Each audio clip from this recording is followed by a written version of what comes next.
Hello മച്ചു, വൈകിട്ട് എന്താ പരിപാടി? ഞാൻ പുതിയ ഫോൺ എടുത്തു. ട്രീറ്റോ? ട്രീറ്റ് ഒക്കെ ഞാൻ തരാടോ. അപ്പൊ എല്ലാം പറഞ്ഞ പോലെ കുറച്ച് തിരക്കില്ല. ഇപ്പൊ വിളിക്കാം. ഇവിടെ ആദ്യമായിട്ടാണ് ഫോൺ കാണുന്നത്.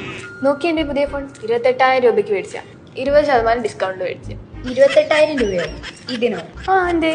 ആമസോണിൽ 23,000 രൂപയ്ക്കുള്ള സാധനമാണ് നീ 28,000 രൂപ കൊടുത്തിട്ട് 20% ഡിസ്കൗണ്ടിൽ വാങ്ങിച്ചോണ്ട് വന്നേക്കുന്നത്. കൊള്ളാം, നല്ലതാ. ഇങ്ങനെ പറ്റിക്കപ്പെടാനായിട്ടൊരു ജന്മം. എന്ത് എനിക്ക് മാത്രം ഇങ്ങനെ പറ്റുന്നത്?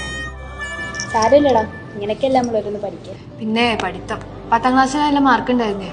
നാട്ടാരുടെയും വീട്ടുകാരുടെയും വാക്കി ഇട്ടിട്ട് ഈ അവസ്ഥയിലിരിക്കണം. കഴിഞ്ഞതൊക്കെ കഴിഞ്ഞ് ഇനിയിപ്പൊ അതൊന്നും ചിന്തിച്ചിട്ടുണ്ട് കാര്യമില്ല. പിന്നെ +2 പോലെ അല്ല ഡിഗ്രി. നല്ല സ്പെഷ്യലൈസേഷൻ ഒന്നും ഇല്ലെങ്കിലുണ്ടല്ലോ ഈ ഡിഗ്രി സർട്ടിഫിക്കറ്റിനൊന്നും ഒരു കാര്യമില്ല. അതെനിക്കറിയടാ, പക്ഷെ ഏത് ഡിഗ്രി ഏത് സ്പെഷ്യലൈസേഷൻ എടുക്കണമെന്ന് എനിക്ക് അറിയത്തില്ലടാ. എടാ, അങ്ങനെയാണെന്നുണ്ടെങ്കിൽ നീ ഇക്കാരസ് ഏവിയേഷൻ അക്കാഡമിയിൽ BB എടുക്കും. അവിടെ ആകുമ്പോൾ ഒത്തിരി സ്പെഷ്യലൈസേഷൻ ഉണ്ട്. നിന്റെ ഇഷ്ടത്തിനനുസരിച്ചുള്ളത് ചൂസ് ചെയ്യാൻ പറ്റും. ഇനി ഞാൻ എടുക്കുന്ന സ്പെഷ്യലൈസേഷനും മണ്ടത്തരാവും. അങ്ങനെയൊന്നും ആവില്ല. നീ BBA പഠിച്ച് 2nd ഇയർ കഴിയുമ്പോൾ അപ്പോഴത്തെ സ്കോപ്പും കരിയർ ഗ്രോത്തും നോക്കിയിട്ട് സ്പെഷ്യലൈസേഷൻ തിരഞ്ഞെടുത്താൽ മതി. പിന്നെ ആദ്യത്തെ 2 കൊല്ലം നിനക്ക് എല്ലാ സ്പെഷ്യലൈസേഷനെയും ക്ലാസ് തരും.